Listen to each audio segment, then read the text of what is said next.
Well, on August 10th of 1981, four young people set off from Daytona Beach on a catamaran, not knowing that not all of them were going to make it back. Daniel was 21 years old and he owned the catamaran, and his friends Tammy, Randall, and Christy all wanted to go out sailing at around noon.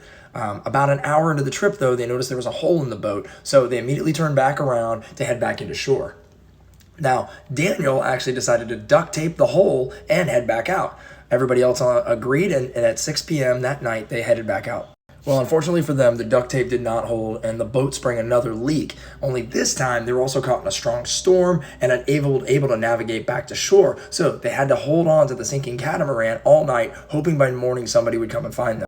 When the sun rose, they found themselves about 6 to 8 miles offshore without any life rafts or life jackets and just holding on to this sinking boat, which was a bad situation. So as a group, they decided they were going to abandon the catamaran and swim to shore. Unfortunately, though, Christy wasn't a really strong swimmer, so Randall tried to carry her with him.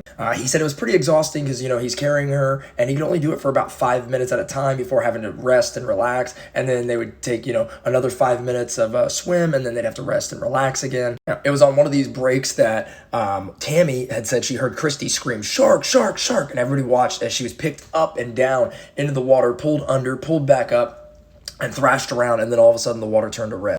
Randall swam over to get her, but he realized she was bitten on her right thigh, and as he looked around, her left leg was nowhere to be found. Sensing the urgency to get her to shore as quickly as possible, Daniel and Randall both grabbed her and started swimming as quickly as possible to shore.